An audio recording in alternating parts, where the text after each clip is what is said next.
عليكم شباب أولى طب. ألف مبروك أولا، وإن شاء الله تكون يعني الكلية دي خير عليكم وتاخدوا منها كل خير ويبعد عنكم كل شر إن شاء الله. قبل بس نبدأ الفيديو هتلاقوا في الديسكريبشن لينك لقناة التليجرام. المفروض دي بتاعتنا، هنزل عليها فويسات، هنزل عليها لينك صراحة عشان تقدروا تسألوني براحتكم، وأقدر كل شوية انزل لكم أي حاجة تسألوا عنها وأواكب معاكم، يعني أي أسئلة تبع الكلية والنظام وكده.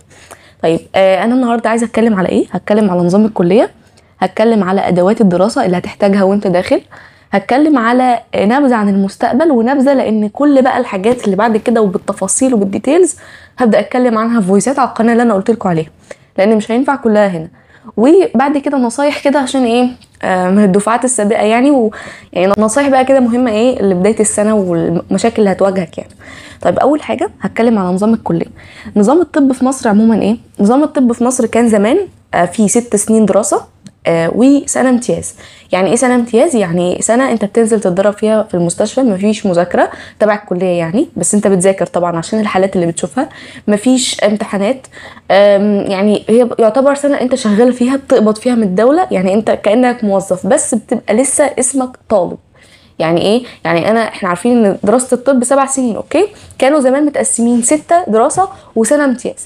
قالك لا، في النظام الجديد اللي تقريبا من 2018 قالوا هم يبقوا 5 سنين دراسة وسنتين امتياز. يعني انت الفعلي بتدرس 5 سنين زيك زي طالب هندسة زي طالب اي حاجة، بس السنتين الزيادة دول حضرتك بتنزل تتدرب فيهم في المستشفى، تعمل فيهم مع حالات، بيبقى اسمك طبيب امتياز، يعني طبيب تحت التدريب. تمام؟ طيب ده بالنسبة لنظام الطب. عدد المواد في الكليه، انت في السنين الاولى احنا قلنا هم 5 سنين بيتقسموا كالاتي: 3 سنين اكاديمي و2 كلينيكال. طب يعني ايه اكاديمي؟ يعني بتدرس فيهم المواد البيزك، المواد الاساسيه، زي ايه؟ زي التشريح، زي علم وظائف الاعضاء، زي علم الامراض، وهنقول اساميهم حالا. دي حاجات بيزك، حاجات اساسيه، نقول مثلا الف ب طب. حلو. طيب السنتين الكلينيكال تبدا بقى تدرس فيهم الحاجات الكلينيكال. كلينيكال يعني شغل، كلينيكال يعني عملي، فانت بتبدا تدرس الباطنه، الجراحه، النساء، الاطفال، اللي هي التخصصات بقى، بتدرس مواد التخصص. حلو. طيب دي برضو سؤال، احنا بنتخصص امتى؟ ما بتتخصصش دلوقتي خالص، انت بعد سنين الكلينيكال دي وبعد الامتياز بتبدا بقى تشوف التخصص بتاعك، مش دلوقتي خالص. عشان الناس بتقول انا بنتخصص من سنه كام، لا، انت بتخلص الكليه كلها وتبدا حتى تشتغل سنه ولا حاجه كجي بي، كممارس عام، اللي هو الدكتور بتاع كله، انت دارس كل حاجه. بعد كده تبدا تاخد ايه التخصص بتاعك. طيب يبقى دي ايه نظام الطب وعدد المواد. عدد المواد احنا قسمناهم. طيب المواد اللي موجوده بقى ايه؟ احنا قلنا سنين البيزك، قلنا في التشريح اللي هو اسمه اناتومي، في علم وظائف الاعضاء اللي هو اسمه فيسيولوجي، علم الميكروبات والاورجانيزم والكلام ده كله اللي هو الميكروبيولوجي، علم الديدان والحشرات والحاجات اللي هي ايه بتصيب الانسان وكده ده اسمه الباراسيتولوجي، في علم الامراض اللي هو الباثولوجي، في علم الادويه اللي هو فارماكولوجي. كل المواد دي هتبداوا تعرفوا عليها واحده واحده وهتاخدوا عنها فكره، والدنيا تبقى بسيطه. هي ممكن تحس الاسماء معقده بس الدنيا بسيطه خالص والله، مجرد ما تدخل في الحاجه. طيب طريقه الدراسه، الطب عموما في مصر في النظام الجديد نزل بنظام الموديولز. يعني ايه؟ في جامعات ماشيه بالبلوكات، بس انا هتكلم على نظام الموديولز. هما تقريبا الاثنين شبه بعض، بس انا هتكلم على ايه اللي شغاله اغلب بيه الجامعات، يعني نظام الموديولز. نظام الموديولز ده يعني ايه؟ يعني ايه موديول اصلا؟ يعني حزمه دراسيه. زي مثلا انت في شهر 10 هتاخد موديول الجنرال بتاع الاناتومي والفسيولوجي مثلا. يعني انت تاخد موديول الجنرال اسمه ايه؟ اسمه اناتومي اند فسيولوجي. بتاخد الموديول مدته شهر، في الشهر ده بتاخد جزء من الاناتومي وجزء من الفسيولوجي، الكليه هي بتحدده. حلو، ده اسمه موديول. يعني الموديول هو حاجه فتره بتتحدد فيها جزء من كل ماده ريليتد لاسم الموديول ده. يعني انا لو هدرس موديول القلب هاخد منه ايه؟ جزء الاناتومي بتاع موديول القلب، وجزء الفسيولوجي بتاع موديول القلب، وجزء الفارماكولوجي بتاع ايه؟ موديول القلب. كل حاجه فيما تخص القلب هي انا بدرسها في الشهر ده اللي هو مخصص لموديول القلب. فهمتوا؟ يعني هو بيقول لك موديول كذا موديول كذا، اعرف انه في الشهر ده بيدرس كل حاجه ليها علاقه بالكذا دي، سواء كان هضمي سواء كان عصبي ايا يكن. فالموديول هو حزمه دراسيه، حزمه من المواد. تمام؟ انت بتدرسها في خلال مده معينه الجامعه بتحددها. الموديول ده بيبقى فيه 3 حاجات، بيبقى فيه امتحان ميد اسمه ميد موديول، بيبقى فيه امتحان عملي ده لازم، انتوا بقيه العملي وكده هتكلمكم برضو عليها في فويسات في القناه، وفاينل الفاينل يعني انت عندك ميد وعملي وفاينل، دول الحاجات اللي بتمتحن عليها الموديول ده. انت خلصت موديول كذا مثلا بتمتحنه على حسب نظام كل جامعه، لان مش كل الجامعات ماشيه بنظام واحد. على حسب نظام كل جامعه بتبدا تتوزع الامتحانات دي. يعني مثلا في امتحانات او في جامعات بتقول ايه، انه بعد في نص الموديول بتاخد الميد موديول حلو، وفي اخره بتاخد العملي والفاينل وتقلب على الموديول اللي بعده. في جامعات تقول لك لا، امتحن الميد وامتحن العملي في قلب الموديول، وتعالى في الاخر خالص في اخر الترم جمع بقى فاينالات الموديولات كلها وامتحن عليها تاني. دي جامعات ودي جامعات، ده نظام وده نظام.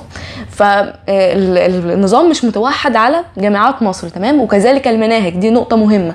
يعني تلاقي مثلا ايه، جامعة عين شمس نظامها او امتحاناتها وطريقة الدراسة والمحتوى مختلف عن المنصورة، مختلف عن بنها، مختلف عن القصر العيني. ده محتوى وده محتوى، ده منهج وده منهج. اي نعم هما الاثنين مثلا بيتكلموا على حاجه معينه، بس الديتيلز اللي هنا والتفاصيل اللي انت مطالب بيها هنا غير التفاصيل اللي انت مطالب بيها هنا، الكم هنا غير الكم هنا.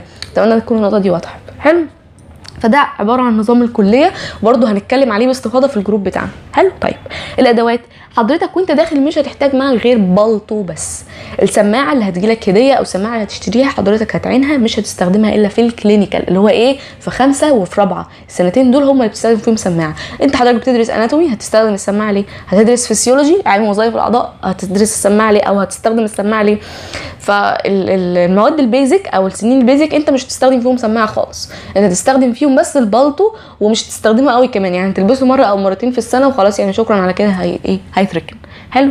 طيب نبذه عن المستقبل. حضرتك بعد ما تخلص سنين الكليه، خلص امتيازك، هتاخد تكليفك في حته مثلا، فايا يكن مثلا سواء خدته نهائي في حته بعيده او خدته مركزي في حته قريبه، هتقضي سنه تكليف وبعد كده ليك سكه من 3.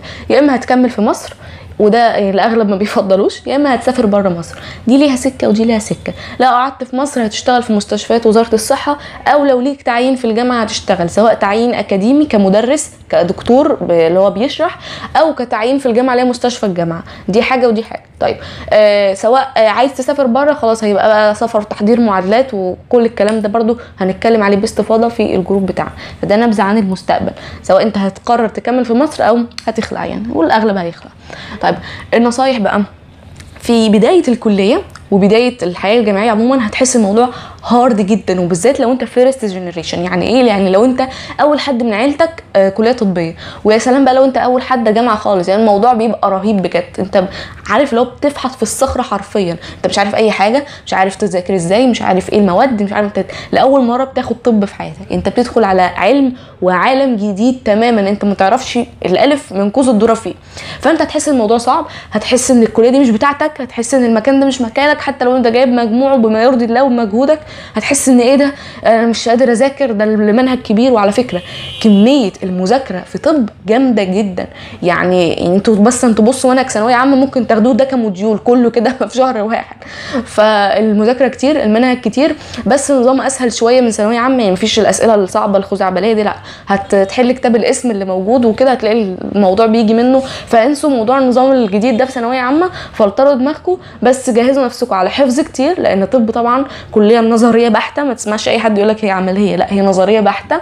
هتفضل تذاكر كتير، هتحفظ كتير، هتحل كتير اسئله كتاب القسم وكده، هتجيب درجات والدنيا هتبقى فله. وكلنا واحنا داخلين كان الموضوع صعب وكان الموضوع مستحيل وايه ده، وعدت ايام، يعني ليالي الفاينالات دي في اولى كانت ايام صعبه جدا، انت مش عارف تعمل حاجه، انت سايح في المواد. بس كل ده بيعدي بكرم ربنا، كل ده بيعدي مع الوقت، كل ده بنحس انه خلاص بقى الموضوع بقى حلو كده. يعني دلوقتي داخله على ثالثه اهو، فالموضوع الحمد لله تمام والكليه ماشيه حلو يعني، وبنجيب تقديرات كويسه. فالسنه الاولى دي يعني حاولوا بقدر الامكان تتاقلموا على الموضوع، مش مطالب منكم انكم يعني تجيبوا امتياز عالي ولا حاجه، لا حاول تتاقلم، حاول تعرف بتذاكر ازاي. وانا برضو ان شاء الله اغطي كل ده في الجروب، هقول لكم تذاكروا ازاي وهقول لكم تسمعوا مين والكلام ده كله. الف مبروك تاني مره، ربنا يوفقكم وتكون فتحه خير عليكم. وكده كلامنا برضو لسه ما خلصش، في كلام كتير. ما تنسوش تعملوا جوين لقناه التليجرام عشان هيبقى فيها عليها حاجات كتير وهيبقى عليها صراحه. ابعتوا اسئلتكم هرد عليها ان شاء الله. وبس كده، شكرا والسلام عليكم ورحمه الله وبركاته.